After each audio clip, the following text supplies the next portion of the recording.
ಇಡೀ ದೇಶದಲ್ಲಿ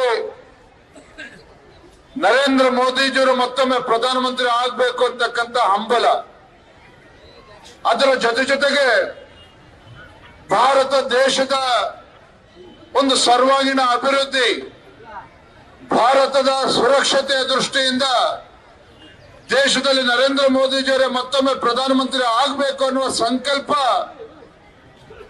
ಮಾಜಿ ಪ್ರಧಾನಮಂತ್ರಿಗಳಾಗಿರ್ತಕ್ಕಂಥ ದೇವೇಗೌಡಜಿ ಕೂಡ ಮಾಡಿರ್ತಕ್ಕಂಥದ್ದು. ಹಾಗಾದರೆ ಬಿಜೆಪಿ ಜೆಡಿಎಸ್ ಪಕ್ಷ ಒಟ್ಟಾಗಿ ಒಂದಾಗಿ ರಾಜ್ಯದಲ್ಲಿ ಯಾವತ್ತೂ ಹೊರಡ್ತೋ ರಾಜ್ಯದಲ್ಲಿನ ಈ ಕಾಂಗ್ರೆಸ್ ಪಕ್ಷದ ಒಂದು ಆತಂಕಕ್ಕೆ ಒಳಗಾಗಿರ್ತಕ್ಕಂಥದ್ದು. ಆತ್ಮೀಯ ಬಂಧುಗಳೇ, ನರೇಂದ್ರ ಮೋದಿಜಿಯವರು ಕಳೆದ 10 ವರ್ಷದಲ್ಲಿ ಒಂದು ಭ್ರಷ್ಟಾಚಾರ ರಹಿತ ಆಡಳಿತವನ್ನು ನೀಡಿರ್ತಕ್ಕಂಥದ್ದು. ಕಾಂಗ್ರೆಸ್ ಪಕ್ಷದ ಯಾವುದೇ ಮುಖಂಡ, ರಾಹುಲ್ ಗಾಂಧಿ ಹಿಡಿದು ಯಾವುದೇ ಮುಖಂಡ ಅಥವಾ ಕೇಂದ್ರ ಸರ್ಕಾರದ ಮೇಲೆ ಯಾವುದೇ ಒಬ್ಬ ಕಾಂಗ್ರೆಸ್ ಪಕ್ಷದ ನಾಯಕ ಮತ್ತು ನರೇಂದ್ರ ಮೋದಿಜಿ ಸರ್ಕಾರದ ವಿರುದ್ಧ ಭ್ರಷ್ಟಾಚಾರದ ಆರೋಪವನ್ನು ಮಾಡೋದಕ್ಕೆ ಸಾಧ್ಯ ಇಲ್ಲ ಅಂತ ಸ್ಪಷ್ಟ ಒಂದು ಉತ್ತಮ ಆಡಳಿತವನ್ನ ಜನಪರವಾಗಿ ಆಡಳಿತನ ಕೊಟ್ಟಿರ್ತಕ್ಕಂಥ ಕೀರ್ತಿ ಈ ದೇಶದ ಪ್ರಧಾನಮಂತ್ರಿ ಸನ್ಮಾನ್ಯ ನರೇಂದ್ರ ಮೋದಿಜಿಯವರಿಗೆ ಸಲ್ತದೆ. ನರೇಂದ್ರ ಮೋದಿಜಿಯವರು ಮೊನ್ನೆ ದಿನ ಬಿಜೆಪಿ ಮತ್ತು ಎನ್ಡಿಎ ಪಕ್ಷದ ಮ್ಯಾನಿಫೆಸ್ಟೋನ ಒಂದು ಬಿಡುಗಡೆ ಮಾಡಿದ್ರು. ಸಂಕಲ್ಪ ಪತ್ರವನ್ನು ಬಿಡುಗಡೆ ಮಾಡಿರ್ತಕ್ಕಂಥ ಸಂದರ್ಭದಲ್ಲಿ ನರೇಂದ್ರ ಮೋದಿಜಿಯವರು ಮಾತನಾಡ್ತಾ ಒಂದು ಮಾತನ್ನು ಹೇಳಿದ್ದಾರೆ. ಏನ್ ಹೇಳಿದ್ದಾರೆ ಪ್ರಧಾನಮಂತ್ರಿಗಳು? ನರೇಂದ್ರ ಮೋದಿಜಿಯವರು ಹೇಳಿದ್ದಾರೆ, मैं इस देश को झुकने नहीं दूंगा, मैं इस देश को झुकने नहीं दूंगा, मैं इस देश को कभी रुकने नहीं दूंगा ಅನ್ನೋ ಮಾತನ್ನ ಹೇಳಿದ್ದಾರೆ. ಇವತ್ತು ನರೇಂದ್ರ ಮೋದಿಜಿಯವರು ಪ್ರಧಾನಮಂತ್ರಿ ಆಗುವ ಮುನ್ನ 2014ರಲ್ಲಿ ಏನಾದ್ರು ಹಿಂದೆ 10 ವರ್ಷ ಆಡಳಿತ ನಡೆಸಿದಂತ ಯುಪಿಎ ಸರ್ಕಾರ ಮನಮೋಹನ್ ಸಿಂಗ್ ದೇಶದ ಪ್ರಧಾನಮಂತ್ರಿ ಆಗಿದ್ರು. 10 ವರ್ಷದಲ್ಲಿ ಯುಪಿಎ ಸರ್ಕಾರ, ಕಾಂಗ್ರೆಸ್ ಸರ್ಕಾರದ ಸಾಧನೆ ಏನಪ್ಪಾ ಅಂತ ಹೇಳಿದ್ರೆ, ಹಿಂದೆ ಕಂಡು ಕೇಳರಿದಂತ ಭ್ರಷ್ಟಾಚಾರ ದೇಶದಲ್ಲಿ ಆಗಿತ್ತು. 2G ಸ್ಕ್ಯಾಮ್ ಹಗರಣ, ಕಾಮನ್ವೆಲ್ತ್ ಗೇಮ್ಸ್ ಸ್ಕ್ಯಾಮ್ ಹಗರಣ, ಕೋಲ್ ಸ್ಕ್ಯಾಮ್ ಹಗರಣ, ದೇಶದಲ್ಲಿ 12 ಲಕ್ಷ ಕೋಟಿಗೂ ಹೆಚ್ಚು ಹಗರಣ ಹಿಂದೆ ದೇಶದಲ್ಲಿ ನಡೆದಿತ್ತು. ಈ ಭಾರತಕ್ಕೆ ಉಜ್ವಲ ಭವಿಷ್ಯ ಇಲ್ಲ. ಭಾರತದಲ್ಲಿ ಒಂದು ಭ್ರಷ್ಟಾಚಾರ ರಹಿತ ಆಡಳಿತ ಕೊಡೋದಕ್ಕೆ ಸಾಧ್ಯ ಇಲ್ಲ. ಈ ದೇಶದಲ್ಲಿ ಇರ್ತಕ್ಕಂಥ ಯುವಜನತೆಗೆ ಈ ದೇಶದಲ್ಲಿ ಭವಿಷ್ಯ ಇಲ್ಲ ಅಂತೇಳಿ ಚಿಂತೆ ಮಾಡ್ತಾ ಇದ್ರು. ಆದ್ರೆ 2014ರಲ್ಲಿ ನಮ್ಮ ಹೆಮ್ಮೆ ನಾಯಕ ನರೇಂದ್ರ ಮೋದಿಜಿಯವರು ಈ ದೇಶಕ್ಕೂ ಕೂಡ ಉಜ್ವಲ ಭವಿಷ್ಯ ಇದೆ, ಭ್ರಷ್ಟಾಚಾರ ರಹಿತ ಆಡಳಿತ ಕೊಡೋದಕ್ಕೆ ಸಾಧ್ಯ ಇದೆ, ಭಾರತವು ಕೂಡ ಅಭಿವೃದ್ಧಿಯಿಂದ ಮುಂದೆ ನಡೆದುಕೊಂಡು ಹೋಗ್ತಾ ಜಗತ್ತಿನ ಎಲ್ಲ ದೇಶಗಳ ಅಗ್ರಗಣ್ಯ ಸಾಲದಲ್ಲಿ ತೆಗೆದುಕೊಂಡು ಹೋಗ್ಬೋದು ಅನ್ನುವ ಒಂದು ವಿಚಾರವನ್ನ ಈ ದೇಶದ ಮುಂದೆ ಇಟ್ಟಂತ ನರೇಂದ್ರ ಮೋದಿಜಿಯವರು ಕಳೆದ 10 ವರ್ಷದಲ್ಲಿ, ಬಂಧುಗಳೇ, 10 ವರ್ಷದಲ್ಲಿ ನರೇಂದ್ರ ಮೋದಿಜಿಯವರು ಯಾವ ರೀತಿ ಅಭಿವೃದ್ಧಿ ಕೆಲಸಗಳು ಮಾಡ್ತಾ ಇದ್ದಾರೆ ಅಂತ ಹೇಳಿದ್ರೆ, ಭಾರತ ಇವತ್ತು ಜಗತ್ತಿನ 5ನೇ ದೊಡ್ಡ ಒಂದು ಆರ್ಥಿಕ ಶಕ್ತಿಯಾಗಿ ಇವತ್ತು ಭಾರತ ಹೊಮ್ಮಿರ್ತಕ್ಕಂಥದ್ದು. ಕೋವಿಡ್ ನಂತರದಲ್ಲಿ ಇಡೀ ಜಗತ್ತಿನಲ್ಲಿ ಇತರ ರಾಷ್ಟ್ರಗಳು ಆರ್ಥಿಕವಾಗಿ ಹಿನ್ನಡೆ ಆದ್ರೂ ಸಹ ಭಾರತ ಇವತ್ತು 5ನೇ ಒಂದು ದೊಡ್ಡ ಆರ್ಥಿಕ ಶಕ್ತಿಯಾಗಿ ಹೊರಹೊಮ್ತಾ ಇರ್ತಕ್ಕಂಥದ್ದು. ನರೇಂದ್ರ ಮೋದಿಜಿಯವರು ಇವತ್ತು ಕಾಂಗ್ರೆಸ್ ಪಕ್ಷ ಒಂದ್ ಕಡೆ ವಿಧಾನಸಭಾ ಚುನಾವಣೆ ಸಂದರ್ಭದಲ್ಲಿ ಹೇಳಿದ್ರು, ಕಾಂಗ್ರೆಸ್ ಪಕ್ಷ ರಾಜ್ಯದಲ್ಲಿ ಅಧಿಕಾರಕ್ಕೆ ಬಂದ ಮೇಲೆ ಈ ರಾಜ್ಯದಲ್ಲಿರ್ತಕ್ಕಂಥ ಬಡವರಿಗೆ 10 ಕೆಜಿ ಅಕ್ಕಿಯನ್ನು ಕೊಡ್ತೇವೆ ಅಂತ ಹೇಳಿದ್ರು. 1 ಕೆಜಿ ಅಕ್ಕಿಯನ್ನು ಕೂಡ ಇವತ್ತು ಕೊಟ್ಟಿಲ್ಲ. ಈ ರಾಜ್ಯದಲ್ಲಿ, ದೇಶದಲ್ಲಿ ಬಡವರಿಗೆ 5 ಕೆಜಿ ಅಕ್ಕಿಯನ್ನು ಕೊಡ್ತಾ ಇರ್ತಕ್ಕಂಥ ಕೆಲಸ ಯಾರು ಮಾಡ್ತಾ ಇದ್ರೆ ಕೇಂದ್ರದ ಭಾರತೀಯ ಜನತಾ ಪಾರ್ಟಿ ಸರ್ಕಾರ ನರೇಂದ್ರ ಮೋದಿಜಿಯವರು ಕೊಡ್ತಾ ಇರ್ತಕ್ಕಂಥದ್ದು. ಇವತ್ತು ವಿಶ್ವಕರ್ಮ ಯೋಜನೆ ಅಡಿಯಲ್ಲಿ ಎಲ್ಲ ಹಿಂದುಳಿದವರ ಏನು ಇವತ್ತು ಜನಾಂಗಗಳಿದ್ದಾವೆ, ಇವತ್ತು ವಿಶ್ವಕರ್ಮ ಯೋಜನೆ ಅಡಿಯಲ್ಲಿ ಅವರ ಕುಲ ಕಸಬುಗಳಿಗೆ ಆರ್ಥಿಕ ಶಕ್ತಿಯನ್ನು ಕೊಟ್ಟು ಆ ಒಂದು ಸಮಾಜಗಳು ತಮ್ಮ ಕಾಲ ಮೇಲೆ ತಾವು ನಿಲ್ಬೇಕು ಯುವ ಪೀಳಿಗೆ ಅಂತ ಹೇಳಿ ವಿಶ್ವಕರ್ಮ ಯೋಜನೆ ಅಡಿಯಲ್ಲಿ ಇವತ್ತು ಆರ್ಥಿಕ ಶಕ್ತಿಯನ್ನು ಕೊಟ್ಟಿದ್ದಾರೆ. ನರೇಂದ್ರ ಮೋದಿಜಿಯವರ ಸಂಕಲ್ಪ 2047ನೇ ಇಸ್ವಿಗೆ ಭಾರತ ಅಭಿವೃದ್ಧಿ ರಾಷ್ಟ್ರ ಆಗಿ ಹೊರಹೊಮ್ಮಬೇಕು. ಅರ್ಥ, ಈ ದೇಶದಲ್ಲಿರ್ತಕ್ಕಂಥ ಪ್ರತಿಯೊಬ್ಬ ಬಡವರಿಗೂ ಕೂಡ, ಈ ದೇಶದಲ್ಲಿರ್ತಕ್ಕಂಥ ಕಟ್ಟ ಕಡೆ ವ್ಯಕ್ತಿಗೂ ಸಹ ಕೇಂದ್ರದ ಯೋಜನೆಗಳು ತಲುಪಬೇಕು. ಮತ್ತೆ ಮುಂದಿನ ದಿನಗಳಲ್ಲಿ ದೇಶದಲ್ಲಿ ಒಂದು ಕೈಗಾರಿಕಾ ಕ್ಲಸ್ಟರ್ಗಳು ನಿರ್ಮಾಣ ಆಗಬೇಕು. ಇವತ್ತು ಫುಡ್ ಪಾರ್ಕ್ಗಳು ಬರಬೇಕು. ಇವತ್ತು ಅಗ್ರಿಕಲ್ಚರ್ ಬೇಸ್ಡ್ ಇಂಡಸ್ಟ್ರಿಗಳು ಕೂಡ ನಮ್ಮ ದೇಶದಲ್ಲಿ, ನಮ್ಮ ರಾಜ್ಯದಲ್ಲಿ ಇವತ್ತು ದಾವಣಗೆರೆ ಜಿಲ್ಲೆಗೆ ಬರಬೇಕು. ಅದರ ಮುಖೇನ ಭಾರತ ಅಭಿವೃದ್ಧಿ ಆಗೋದಕ್ಕೆ ಸಾಧ್ಯ ಆಗುತ್ತೆ ಅನ್ನೋ ಸಂಕಲ್ಪ ಹಿಡ್ಕೊಂಡು ಹೊರಟಿರ್ತಕ್ಕಂಥ ನಮ್ಮ ಪ್ರಧಾನಮಂತ್ರಿ ನರೇಂದ್ರ ಮೋದಿಜಿಯವರು. ಬಂಧುಗಳೇ, ನರೇಂದ್ರ ಮೋದಿಜಿಯವರು ಒಂದು ಅಭಿವೃದ್ಧಿ ಸಂಕಲ್ಪವನ್ನ ಇಟ್ಕೊಂಡು ಮುಂದೆ ಸಾಗ್ತಾ ಇರ್ತಕ್ಕಂಥ ಶುಭ ಸಂದರ್ಭದಲ್ಲಿ ತಮಗೆ ಗೊತ್ತಿರಲಿ, ಇವತ್ತು ಸ್ವಾತಂತ್ರ್ಯ ಬಂದ ನಂತರ ಕಾಂಗ್ರೆಸ್ ಇತರ ಪಕ್ಷ ಯಾವಾಗ್ಲೂ ಸಹ 2ನೇ ಬಾರಿಗೆ ಅಧಿಕಾರಕ್ಕೆ ಬಂದಿರಲಿಲ್ಲ. ಆದ್ರೆ ಮುಂದೆ ಜೂನ್ 4ನೇ ತಾರೀಕು ಮತ ಎಣಿಕೆ ಆದ್ಮೇಲೆ ಗೊತ್ತಾಗ್ತದೆ, ಸ್ವಾತಂತ್ರ್ಯ ಬಂದ ನಂತರ ಕಾಂಗ್ರೆಸ್ ಇತರ ಪಕ್ಷ ಭಾರತೀಯ ಜನತಾ ಪಾರ್ಟಿ ಎನ್ಡಿಎ ಕೂಟ ಇವತ್ತು ಸ್ಪಷ್ಟ ಬಹುಮತದೊಂದಿಗೆ ಕೇಂದ್ರದಲ್ಲಿ ಮತ್ತೊಮ್ಮೆ ಅಧಿಕಾರಕ್ಕೆ ಬರ್ತದೆ. ನರೇಂದ್ರ ಮೋದಿಜಿಯವರು 3ನೇ ಬಾರಿ ಪ್ರಧಾನಮಂತ್ರಿ ಆಗ್ತದೆ. ಯಾರು ಕೂಡ ತಡೆಯೋದಕ್ಕೆ ಸಾಧ್ಯ ಇಲ್ಲ, ಯಾರು ಕೂಡ ತಡೆಯೋದಕ್ಕೆ ಸಾಧ್ಯ ಇಲ್ಲ. ರಾಜ್ಯದ ರಾಜಕೀಯ ಪರಿಸ್ಥಿತಿ ಬಗ್ಗೆ ಅವಲೋಕನ ಮಾಡೋದಾದ್ರೆ, ಈ ಕೆಟ್ಟ ಕಾಂಗ್ರೆಸ್ ಸರ್ಕಾರ ಬಂದ್ಮೇಲೆ, ಕಾಂಗ್ರೆಸ್ ಸರ್ಕಾರ ರಾಜ್ಯದಲ್ಲಿ ಬಂದ್ಮೇಲೆ ಸಂಪೂರ್ಣವಾಗಿ ಇಡೀ ರಾಜ್ಯದಲ್ಲಿ ಇವತ್ತು ಬರಗಾಲ, ಇವತ್ತು ರೈತರು ಬರಗಾಲದಿಂದ ಇವತ್ತು ಪರದಾಡ್ತಾ ಇದ್ದಾರೆ. ಈ ರಾಜ್ಯದ ಮುಖ್ಯಮಂತ್ರಿಗಳು ಯಾವುದೋ ಒಂದು ಬರ ಪರಿಹಾರವನ್ನು ಕೊಡೋದಕ್ಕೆ ಸಾಧ್ಯ ಆಗಲಿಲ್ಲ. ಹಿಂದೆ ಬಿಜೆಪಿ ಸರ್ಕಾರ ಇದ್ದಾಗ, ಯಡಿಯೂರಪ್ಪ ಮುಖ್ಯಮಂತ್ರಿ ಇದ್ದಾಗ ಇವತ್ತು ಕೇಂದ್ರದ ಅನುದಾನಕ್ಕೆ ಕಾಯ್ದೇನೆ ಏನು ಸಂಕಷ್ಟಕ್ಕೆ ಸೀಮಿತ ಆಗಿರ್ತಕ್ಕಂಥ, ಸಂಕಷ್ಟಕ್ಕೆ ಒಳಗಾಗಿದ್ದಂತ ರೈತರು ಇವತ್ತು ಭತ್ತ ಮತ್ತು ಮೆಕ್ಕೆಜೋಳ ಇತರ ಬೆಳೆಗಳನ್ನ ಬೆಳೀತಕ್ಕಂಥ ರೈತರಿಗೆ ಇವತ್ತು ನೆರೆಯಿಂದ ಸಂಕಷ್ಟದಲ್ಲಿದ್ದಾಗ 14,000 ರೂಪಾಯಿ ಪರ್ ಹೆಕ್ಟೇರ್ ಅನ್ನ ಕೊಡ್ತಕ್ಕಂಥ ಕೆಲಸ ಯಡಿಯೂರಪ್ಪನವರು ಒಬ್ಬ ರೈತ ನಾಯಕ ಮಾಡಿದ್ರು. ಆರ್ಟಿಕಲ್ಚರ್ ಬೆಳೆದ ತೋಟಗಾರಿಕೆ ಬೆಳೆಗಳು ಏನ್ ಬೆಳೀತಾ ಇದ್ರು 24,000 ಪರ್ ಹೆಕ್ಟೇರ್ ಕೊಡ್ತಾ ಇದ್ರು ಯಡಿಯೂರಪ್ಪನವರು. ಇವತ್ತು ರಾಜ್ಯದ ಮುಖ್ಯಮಂತ್ರಿಗಳು ಭಿಕ್ಷೆ ಕೊಡೋ ರೀತಿಯಲ್ಲಿ 2,000 ರೂಪಾಯಿ ಕೊಡ್ತೇವೆ ಅಂತ ಹೇಳ್ತಾರೆ. 2,000 ರೂಪಾಯಿ. ಇಂಥ ಬರಗಾಲದ ಸಂದರ್ಭದಲ್ಲಿ ಅಲ್ಪಸಂಖ್ಯಾತ ತುಷ್ಟೀಕರಣದ ರಾಜಕಾರಣ ಮಾನ್ಯ ಮುಖ್ಯಮಂತ್ರಿಗಳು ಮಾಡ್ತಾ ಇದ್ದಾರೆ. ಅಲ್ಪಸಂಖ್ಯಾತ ಅಭಿವೃದ್ಧಿಗೆ 10,000 ಕೋಟಿ ಕೊಡ್ತೇನೆ ಅಂತ ಹೇಳ್ತಾರೆ. ಈ ನಾಡಿಗೆ 2 ತುತ್ತು ಅನ್ನವನ್ನ ಕೊಡ್ತಕ್ಕಂಥ ರೈತನಿಗೆ ಇವತ್ತು 4,500 ಕೋಟಿ ಇವತ್ತು ಕೊಡೋದಕ್ಕೆ ನಾಡಿನ ಮುಖ್ಯಮಂತ್ರಿಗಳು ಆಗ್ತಾ ಇಲ್ಲ. ಭಾರತೀಯ ಜನತಾ ಪಾರ್ಟಿ ಅಲ್ಪಸಂಖ್ಯಾತ ವಿರೋಧಿಗಳೆಲ್ಲ ಯಡಿಯೂರಪ್ಪ ಮುಖ್ಯಮಂತ್ರಿ ಇದ್ದಾಗ ಬೆಂಗಳೂರಿನಲ್ಲಿ 500 ಕೋಟಿಗೂ ಹೆಚ್ಚು ಅನುದಾನ ಕೊಟ್ಟು ಹಜ್ ಭವನ ಮಾಡಿದ್ರು. ಹಜ್ ಭವನಕ್ಕೆ ಅವಕಾಶ ಮಾಡಿಕೊಟ್ರು. ಇವತ್ತು ನರೇಂದ್ರ ಮೋದಿಜಿ ಪ್ರಧಾನಮಂತ್ರಿ ಆದ್ಮೇಲೆ ಯಾವ ರೀತಿ ಹಿಂದೂ ಹೆಣ್ಣು ಮಕ್ಕಳಿಗೆ ಇವತ್ತು ಗೌರವದಿಂದ ಕಾಣ್ತಾರೋ, ಅಲ್ಪಸಂಖ್ಯಾತ ಮಹಿಳೆಯರಿಗೂ ಕೂಡ ಗೌರವನ ಕೊಡಬೇಕು ಅಂತೇಳಿ ಟ್ರಿಪಲ್ ತಲಾಕ್ ಅನ್ನ ತೆಗೆದಾಕ್ತಕ್ಕಂತ ಒಂದು ಕೆಲಸವನ್ನ ನರೇಂದ್ರ ಮೋದಿಜಿಯವರು ಮಾಡಿದ್ದಾರೆ.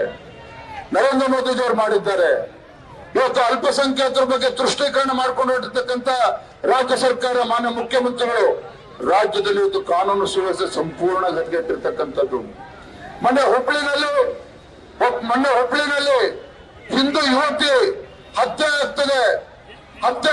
ಮುಖ್ಯಮಂತ್ರಿಗಳು ಹೇಳಿಕೆ ಕೊಡ್ತಾರೆ. ಇವತ್ತು ವೈಯಕ್ತಿಕ ಕಾರಣಕ್ಕೆ ಆ ಹುಡುಗಿ ಆತ್ಮಹತ್ಯೆ ಇವತ್ತು ಮರ್ಡರ್ ಆಗಿದೆ ಅನ್ನೋ ಮಾತನ್ನ ಮುಖ್ಯಮಂತ್ರಿಗಳು ಹೇಳ್ತಾರೆ. ಇದು ದುರಂತ. ಇವತ್ತು ಈ ರಾಜ್ಯದಲ್ಲಿ ಹೆಣ್ಣುಮಕ್ಕಳಿಗೆ ಗೌರವ ಇಲ್ಲ, ಈ ರಾಜ್ಯದಲ್ಲಿ ಹೆಣ್ಣುಮಕ್ಕಳಿಗೆ ಸುರಕ್ಷತೆ ಇಲ್ಲ. ನನ್ನ ತಾಯಂದಿರು ಇವತ್ತು ಬೆಳಗ್ಗೆ ಅವ್ರ ಮಕ್ಕಳು ಹೆಣ್ಮಕ್ಳು ಇವತ್ತು ಆಫೀಸಿಗೆ ಕೆಲ್ಸಕ್ಕೆ ಹೋದ್ರೆ, ದೇವಸ್ಥಾನಕ್ಕೆ ಹೋದ್ರೆ, ಇವತ್ತು ಮಾರ್ಕೆಟ್ಗೆ ಹೋಗಿ ತರಕಾರಿ ತರಬೇಕು ಅಂತ ಹೋದ್ರೆ ವಾಪಸ್ ಸುರಕ್ಷಿತವಾಗಿ ನನ್ನ ಹೆಣ್ಮಕ್ಳು ಮನೆಗೆ ಬರ್ತಾರ? ಇದು ಯಕ್ಷ ಪ್ರಶ್ನೆ ಇವತ್ತು ತಾಯಂದ್ರಿಗೆ ಇವತ್ತು ಕಾಡ್ತಾ ಇರ್ತಕ್ಕಂಥದ್ದು. ಮೊನ್ನೆ ಯಾದಗಿರಿನಲ್ಲಿ ಒಬ್ಬ ಹಿಂದೂ ಯುವಕನ ಬರ್ಬರ ಹತ್ಯೆ ಮಾಡಿರ್ತಕ್ಕಂಥದ್ದು. ಇದ್ರ ಬಗ್ಗೆ ಚಕಾರ ಎತ್ತುತ್ತಿಲ್ಲ ರಾಜ್ಯ ಸರ್ಕಾರ, ಚಕಾರ ಎತ್ತುತ್ತಿಲ್ಲ. ಇವತ್ತು ಒಟ್ಟಾರೆಗೆ ಕಾಂಗ್ರೆಸ್ ಸರ್ಕಾರ ಬಂದ್ಮೇಲೆ ಅಲ್ಪಸಂಖ್ಯಾತ ತುಷ್ಟೀಕರಣ ಎಲ್ಲಿಗೆ ಬಂದು ನಿಂತಿದೆ ಅಂತ ಹೇಳಿದ್ರೆ, ಈ ರಾಜ್ಯದ ಒಂದು ದೇಗುಲ ಹೊತ್ತು ವಿಧಾನಸೌಧದ ಒಳಗಡೆ ನಿಂತು ಪಾಕಿಸ್ತಾನ್ ಜಿಂದಾಬಾದ್ ಅಂತ ಹೇಳಿ ಕೂಗಿದ್ರು ಸಹ ಅವರನ್ನ ಒದ್ದು ಒಳಗಾಕತಕ್ಕಂತ ಕೆಲಸ ಕಾಂಗ್ರೆಸ್ ಸರ್ಕಾರ ಮಾಡೋದಕ್ಕೆ ಸಾಧ್ಯ ಆಗ್ಲಿಲ್ಲ. ಇಂಥ ದರಿದ್ರ ಸರ್ಕಾರ ಕಾಂಗ್ರೆಸ್ ಸರ್ಕಾರ ರಾಜ್ಯದ ಬಂದ್ಮೇಲೆ ಅಭಿವೃದ್ಧಿ ಅಂತಕ್ಕಂಥದ್ದು ಸಂಪೂರ್ಣವಾಗಿ ನಿಂತಿರ್ತಕ್ಕಂಥದ್ದು. ಗ್ಯಾರಂಟಿ ಅನ್ಕೊಂಡು ರಾಜ್ಯದಲ್ಲಿ ಯಾವುದೇ ಅಭಿವೃದ್ಧಿ ಕೆಲಸ ಆಗ್ತಾ ಇಲ್ಲ. ಇವತ್ತು ನಾನು ಹೇಳ್ತೇನೆ ಗ್ಯಾರಂಟಿ ಬಗ್ಗೆ. ಎಲ್ಲಿಂದ ತಂದು ಕೊಡ್ತಾರೆ ಸಿದ್ದರಾಮಯ್ಯನವರು? ಗ್ಯಾರಂಟಿ ಕೊಡಬೇಕು ಅಂತ ಕೊಡ್ತಾ ಇದ್ದಾರೆ. ಇವತ್ತು 65,000 ಕೋಟಿ ಬೇಕಾಗುತ್ತೆ ರಾಜ್ಯ ಸರ್ಕಾರಕ್ಕೆ. ಎಲ್ಲಿಂದ ತರ್ತಾ ಇದಾರೆ ಅಂತ ಹೇಳಿದ್ರೆ, ಒಂದ್ ಕಡೆ ಹೇಳ್ತಾರೆ ಹೆಣ್ಮಕ್ಳಿಗೆ ಉಚಿತ ಬಸ್ಸು ಅಂತ ಹೇಳ್ತಾರೆ, ಗಂಡು ಮಕ್ಳಿಗೆ ಇವತ್ತು 30% 40% ಬಸ್ಸಿನ ಟಿಕೆಟ್ ದರ ಇವತ್ತು ಜಾಸ್ತಿ ಆಗಿದೆ. ಹೆಣ್ಮಕ್ಳಿಗೆ ಉಚಿತ ಬಸ್ ಪ್ರಯಾಣ ಅಂತ ಹೇಳ್ತಾರೆ, ಗಂಡು ಮಕ್ಳಿಗೆ 30% 40% ಬಸ್ಸಿನ ಟಿಕೆಟಿಗೆ ಜಾಸ್ತಿ ಕೊಡ್ತಾ ಇರ್ತಕ್ಕಂಥದ್ದು. ಇವತ್ತು ಪ್ರತಿ ಮನೆಗೆ ಉಚಿತ ವಿದ್ಯುತ್ ಅಂತ ಹೇಳ್ತಾರೆ. ಇಲ್ಲಿ ಅಂಗಡಿಗಳಿದಾವೆ, ವಿಚಾರಿಸಿ ನೋಡಿ. ಕಾಂಗ್ರೆಸ್ ಸರ್ಕಾರ ಬರೋಕ್ಕೂ ಮುಂಚೆ ಕರೆಂಟ್ ಬಿಲ್ ಎಷ್ಟು ಬರ್ತಾ ಇತ್ತು, ಈಗ ಎಷ್ಟು ಕರೆಂಟ್ ಬಿಲ್ ಬರ್ತದೆ ಕೇಳಿ ಅವ್ರಿಗೆ.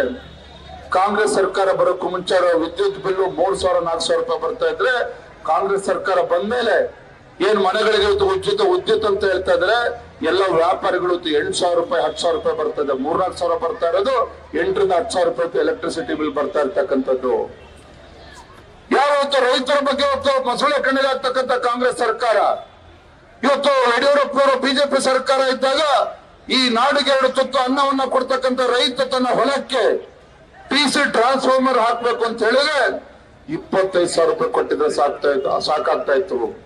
25,000 ರೂಪಾಯಿ ನಮ್ಮ ರೈತ ಕಟ್ಟಿದ್ರೆ ಅಧಿಕಾರಿಗಳು ಬಂದು TC ಹಾಕಿ ಎಲೆಕ್ಟ್ರಿಕ್ ಪೋಲ್ ಹಾಕಿ ವೈರ್ ಎಳೆದು ವಿದ್ಯುತ್ ಸಂಪರ್ಕ ಸಿಗ್ತಾ ಇತ್ತು.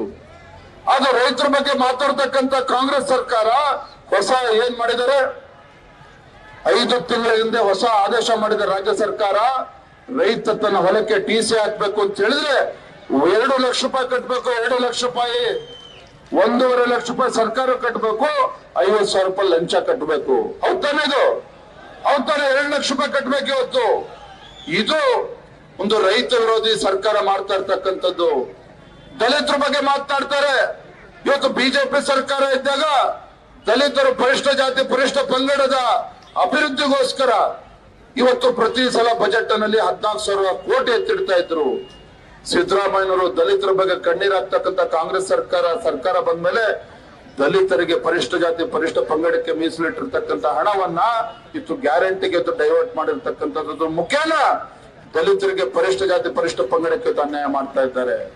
ಬಂಧುಗಳೇ, ಇಷ್ಟು ಮಾತ್ರ ಹೇಳ್ತೇನೆ, ಇವತ್ತು ಕಾಂಗ್ರೆಸ್ ಸರ್ಕಾರ ಇವತ್ತು ಗ್ಯಾರಂಟಿಯನ್ನು ನೆಪ ಮಾಡಿಕೊಂಡು ಜನರ ಕಿವಿಗೆ ಹೂ ಮುಡಿಸ್ತಕ್ಕಂಥ ಕೆಲಸ ಮಾಡ್ತಾ ಇದ್ರೆ, ಅವ್ರ ಅಪ್ಪನ ಮನೆಯಿಂದ ದುಡ್ಡು ತರ್ತಾ ಇಲ್ಲ, ಒಂದು ಕೈಯಿಂದ ಕೊಡ್ತಕ್ಕಂಥದ್ದು ಮತ್ತೊಂದು ಕೈಯಿಂದ ಕಿತ್ಕೊಳ್ತಕ್ಕಂಥ ಕೆಲಸ ಮಾಡ್ತಾ ಇದ್ದಾರೆ.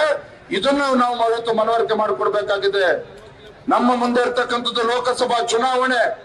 ಒಂದು ಮಾತು ಹೇಳ್ತೇನೆ, ಇವತ್ತು ಶ್ರೀಮತಿ ಗಾಯತ್ರಿ ಸಿದ್ದೇಶಣ್ಣವರು ಇವತ್ತು 1.5 ಲಕ್ಷ ಅಂತರದಿಂದ ದಾವಣಗೆರೆ ಲೋಕಸಭಾ ಕ್ಷೇತ್ರದಿಂದ ಗೆದ್ದು ಬರ್ತಾರೆ. ಯಾವ್ದಾರ ಕಾರಣಕ್ಕೂ ನಿಮ್ಗೆ ಅನುಮಾನ ಬೇಡ. ಆದ್ರೆ ಒಂದ್ ಮಾತನ್ನು ಹೇಳ್ತೇನೆ, ಯಾವ್ದಾರ ಕಾರಣಕ್ಕೆ ಕಾಂಗ್ರೆಸ್ ಪಕ್ಷ ಇಲ್ಲಿಂದ ಗೆದ್ರೆ ಏನಾಗ್ತದೆ? ಇಡೀ ದೇಶದಲ್ಲಿ ಕಾಂಗ್ರೆಸ್ ಪಕ್ಷ ಗೆಲ್ಲೋದು 40 ರಿಂದ 45 ಗೆದ್ರೆ ಪುಣ್ಯ ಅವ್ರಿಗೆ. ಅಧಿಕೃತ ವಿರೋಧ ಪಕ್ಷ ಆಗಿ ದೆಹಲಿಯಲ್ಲಿ ಕುತ್ಕೋಬೇಕು ಅಂತ ಹೇಳಿದ್ರು ಕೂಡ 45 ಸಂಸದರು ಬೇಕಾಗ್ತಾರೆ. ಆದ್ರೆ ಇವತ್ತಿನ ರಾಜಕೀಯ ಪರಿಸ್ಥಿತಿನಲ್ಲಿ ಕಾಂಗ್ರೆಸ್ ಪಕ್ಷ 40-45 ಗೆಲ್ಲೋದು ಕಷ್ಟ ಇದೆ. ಅಂತ ಸಂದರ್ಭದಲ್ಲಿ ದಾವಣಗೆರೆಯಿಂದ ಕಾಂಗ್ರೆಸ್ ಪಕ್ಷ ಸಂಸದರು ಗೆದ್ರೆ ವಿರೋಧ ಪಕ್ಷಗಳಿಗೆ ಕೊನೆಯ ಸಾಲಿನಲ್ಲಿ ಪಾರ್ಲಿಮೆಂಟ್ ಅಲ್ಲಿ ಕುತ್ಕೋಬೇಕಾಗ್ತದೆ. ಅವ್ರು ಮಾತನಾಡೋದು ಕೇಳಿಸಲ್ಲ, ಅವ್ರ ಧ್ವನಿನೂ ಮುಟ್ಟೋದಿಲ್ಲ, ಅವರು ಕೂತ್ರೆ ಕ್ಷೇತ್ರದ ಅಭಿವೃದ್ಧಿನೂ ಕೂಡ ಆಗೋದಕ್ಕೆ ಸಾಧ್ಯ ಇಲ್ಲ.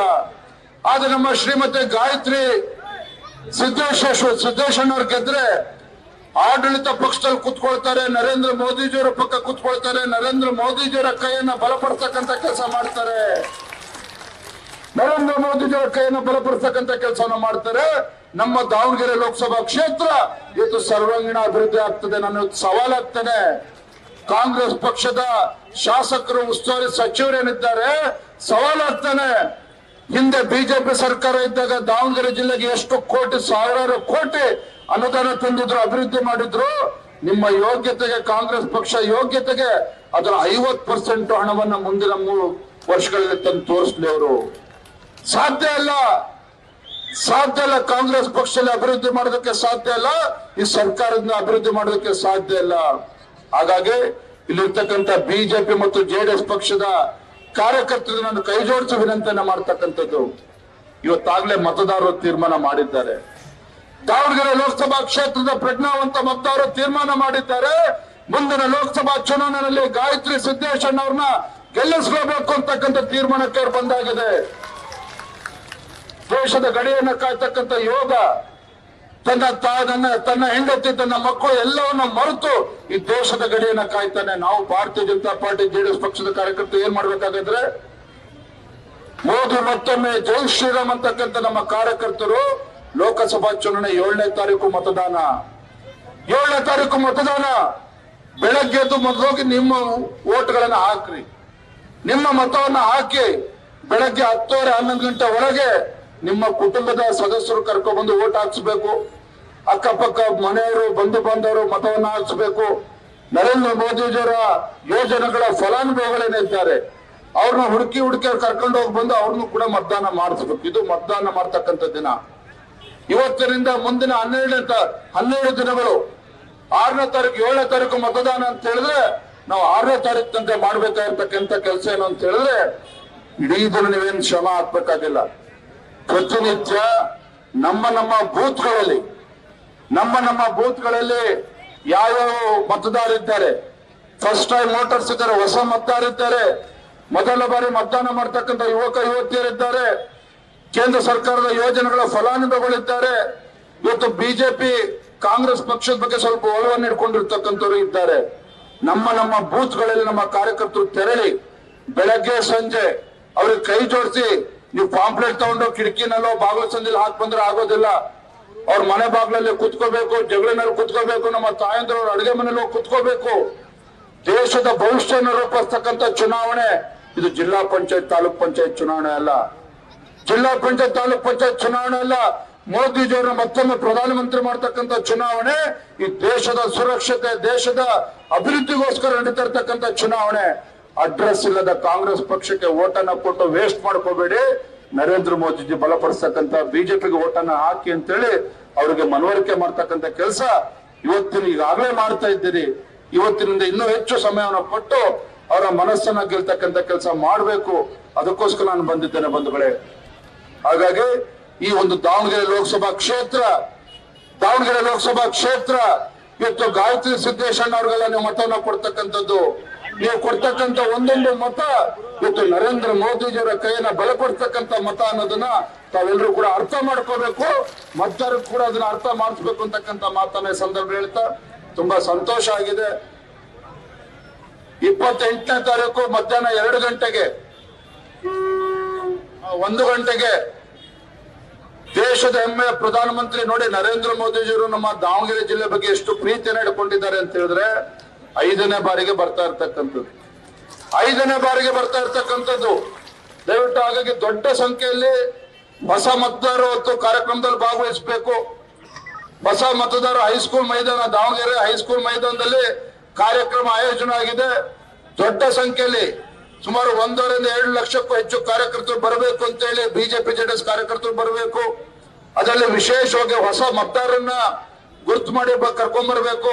ನಮ್ಮ ತಾಯಂದ್ರು ಹಿಂದೆ ನಿಂತಿದ್ರೆ ಹೆಚ್ಚು ಸಂಖ್ಯೆಯಲ್ಲಿ ತಾಯಂದ್ರನ್ನ ಕರ್ಕೊಂಡ್ಬರ್ಬೇಕು. ತಾಯಂದ್ರು ಬರಬೇಕು, ಯುವಕರು ಬರಬೇಕು, ನಮ್ಮ ಕಾರ್ಯಕರ್ತರು ಎಲ್ಲರೂ ಕೂಡ ಬರಬೇಕು. ಹಾಗಾಗಿ ತಾವು ದೊಡ್ಡ ಸಂಖ್ಯೆಯಲ್ಲಿ ಬಂದು ಕಾರ್ಯಕ್ರಮ ಯಶಸ್ವಿ ಮಾಡಬೇಕು. ಸನ್ಮಾನ್ಯ ಯಡಿಯೂರಪ್ಪನವರು ಕೂಡ ಬರ್ತಾರೆ. ಅವತ್ತು ಮಂಡ್ಯದ ಸಂಸದರಾಗಿರ್ತಕ್ಕಂಥ ಸುಮಲತಾ ಅವರು ಕೂಡ ಬರ್ತಾ ಇದ್ದಾರೆ. ಹಾಗಾಗಿ ದೊಡ್ಡ ಸಂಖ್ಯೆಯಲ್ಲಿ ತಾವೆಲ್ಲರೂ ಕೂಡ ಬರಬೇಕು ಅಂತಕ್ಕಂಥ ಮಾತನ್ನ ಹೇಳ್ತಾ, ಇವತ್ತು ಹರೀಶ್ ಅಣ್ಣ ಅವ್ರದ್ದು ವೆಡ್ಡಿಂಗ್ ಆನಿವರ್ಸರಿ, ಮನೆ ಊಟಕ್ಕೆ ಕರೆದಿರೇನ್ರಿ? ಅವ್ರ ಮನೆಗೆ ಹೋಗೋದು ಕಡಿಮೆ ಅಂತ ಇವತ್ತು ವೆಡ್ಡಿಂಗ್ ಆನಿವರ್ಸರಿ ಅಂತೇಳಿ ಮರ್ತೋಗ್ಬಿಟ್ಟಿದ್ದಾರೆ. ಆತ್ಮೀಯ ಕಾರ್ಯಕರ್ತ ಬಂಧುಗಳೇ, ತುಂಬಾ ಸಂತೋಷ ಆಯ್ತು. ನಾನು ನಿಜವಾಗ್ಲೂ ಹೇಳ್ತೀನಿ, ಮಾಧ್ಯಮದಲ್ಲಿರೋ ಎದುರುಗಡೆನೆ ಹೇಳ್ತೀನಿ, ಒಂದ್ ತಿಂಗಳಿಂದ ದಾವಣಗೆರೆ ಗೆಲ್ತದೆ ಬಿಜೆಪಿ ಅಂತ ಹೇಳಿದ್ರೆ ಯಾರು ನಂಬ್ತಿರಲ್ಲ. ಇವತ್ತು ಮಾಧ್ಯಮದವರೇ ಬೆಂಗಳೂರಿನಲ್ಲಿ ಮಾತಾಡ್ತಾರೆ. ಬಿಜೆಪಿ ಎಲ್ಲ ಮುಖಂಡರುಗಳು ತಮ್ಮ ಎಲ್ಲ ಸಮಸ್ಯೆಗಳನ್ನ ಬದಿಗಿಟ್ಟು, ಏನೇ ನೋವುಗಳಿದ್ರು ಎಲ್ಲವನ್ನು ಕೂಡ ಬದಿಗಿಟ್ಟು, ನಾವು ನಮ್ಮ ದಾವಣಗೆರೆ ಲೋಕಸಭಾ ಕ್ಷೇತ್ರ ಅಭ್ಯರ್ಥಿ ಗಾಯತ್ರಿ ಸಿದ್ದೇಶಣ್ಣ ಅಲ್ಲ, ನರೇಂದ್ರ ಮೋದಿಜಿಯವರ ಅಭ್ಯರ್ಥಿ, ಆ ಭಾವನೆ ಹಿಡ್ಕೊಂಡು ನಾವು ಒಟ್ಟಾಗಿ ಒಂದಾಗಿ ಕೆಲಸ ಮಾಡ್ತೇವೆ ಅಂತೇಳಿ ಭರವಸೆನ ಕೊಟ್ಟಿದ್ರು. ಅದೇ ರೀತಿ ದಾವಣಗೆರೆ ಲೋಕಸಭಾ ಕ್ಷೇತ್ರದಲ್ಲಿ ಬಿಜೆಪಿ ಜೆಡಿಎಸ್ ಪಕ್ಷ ಒಟ್ಟಾಗಿ ಹೋಗ್ತಾ ಇದೆ. ಬಿಜೆಪಿ ಪಕ್ಷದ ಎಲ್ಲ ಮುಖಂಡರು ಒಗ್ಗಟ್ಟಾಗಿ ಹೋಗ್ತಾ ಇದ್ದಾರೆ. ಇದರ ಪರಿಣಾಮ ಇವತ್ತು ದೊಡ್ಡ ಒಂದು ಐತಿಹಾಸಿಕ ಗೆಲುವು ಇವತ್ತು ಭಾರತೀಯ ಜನತಾ ಪಾರ್ಟಿಗೆ ಆಗ್ತದೆ, ಗಾಯತ್ರಿ ಸಿದ್ದೇಶಣ್ಣಗೆ ಆಗ್ತದೆ. ಎಲ್ಲರೂ ಕೂಡ ವಿಶ್ವಾಸ ಇಟ್ಟು ಕೆಲಸ ಮಾಡೋಣ ಅಂತ ಹೇಳ್ತಾ ತಮ್ಮೆಲ್ಲರೂ ಕೂಡ ಒಂದಿವ್ಸ ಮಾತಾ ಮುಗಿಸ್ತೇನೆ. ಬಲೋ ಭಾರತ್ ಮಾತಾ ಕಿ, ಬಲೋ ಭಾರತ್ ಮಾತಾ ಕಿ. ದೇಶದ ಹೆಮ್ಮೆಯ ಪ್ರಧಾನಮಂತ್ರಿ ನರೇಂದ್ರ ಮೋದಿಜಿ ಅವರಿಗೆ, ದೇಶದ ದೇಶದ ಹೆಮ್ಮೆಯ ಪ್ರಧಾನಮಂತ್ರಿ ನರೇಂದ್ರ ಮೋದಿಜಿ ಅವರಿಗೆ 2 ಮುಷ್ಟಿಗಳನ್ನು ಕಟ್ಟಿ ಜೈಕಾರ ಹಾಕುವ. ಜೈ ಶ್ರೀರಾಮ್, ಜೈ ಶ್ರೀರಾಮ್, ಜೈ ಜೈ ಶ್ರೀರಾಮ್, बोलो ಭಾರತ್ ಮಾತಾ ಕಿ. ನಮಸ್ಕಾರ. ನ್ಯೂಸ್ ಫಸ್ಟ್ ನಿರ್ಭೀತಿಯಿಂದ ನಿಮ್ಮ ಪರವಾಗಿ.